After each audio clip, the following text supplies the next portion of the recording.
Fake news is becoming more advanced and threatening societies around the world. Here in the U.S., Americans are creating fake accounts and pages on Facebook, Twitter, and other social media sites to further divide our country and spread false information. This, of course, was extremely evident in the midterm elections when Facebook deleted more than 800 American accounts and pages for publishing lies.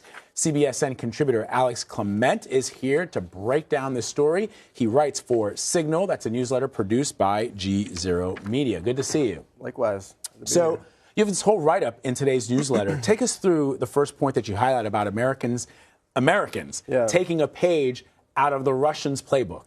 Well, after the 2016 election, a lot of focus was on how and to what extent Russian agents or actors had used social media as a platform to target voters with fake news as an attempt to influence how they voted. In the midterms, as you say, Twitter and Facebook discovered that there are hundreds of accounts that are based here in the United States that are doing exactly the same thing. And it's across the spectrum. It's on the right and it's on the left.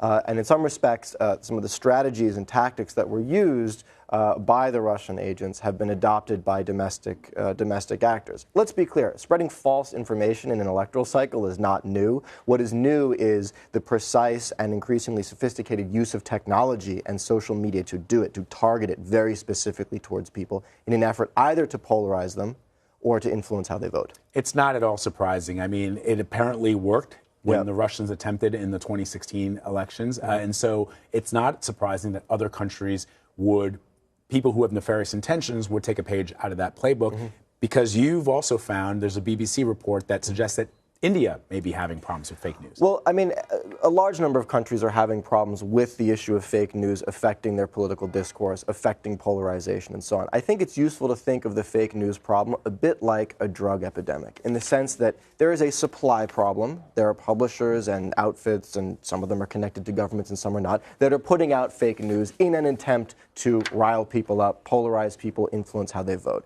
That's the supply side of the equation. But there's also a demand side of the equation. This stuff exists because people want it, because trust in traditional media is so low, polarization is so high, people are awash in information, and they just want to have their biases confirmed. So I think it's useful to think about, even if we could stamp out all the suppliers of fake news at the moment, you would find new ones tomorrow morning because there's a demand for this stuff. And that's a much deeper structural problem with our societies that we have to address. There's also there's a new element to all of this. People are using face mapping technology. And our Tony DeCoppola, CBS News correspondent, did a story similar to that for CBS This Morning. Tell us about this technology. So most of the focus on the spread of fake news up until now has been about news that's communicated in text or in photographs, fake photographs.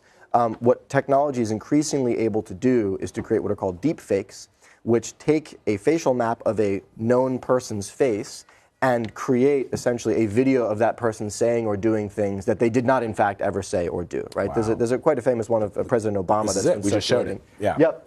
And this raises a whole bunch of questions about, it sort of puts the question of fake news and how to understand, separate fact from fiction on steroids, because a photograph is worth a picture's worth 1,000 words. A video is worth 1,000,000 words, right? People intuitively seem to believe that what they're seeing on video is real. And so it puts the whole thing on a whole other level. Yeah, and I mean, this was already well evident. I mean, if you watch Forrest Gump and you saw how they replicated President Kennedy or President Johnson saying things they never said, you could see where this was headed. It's really scary.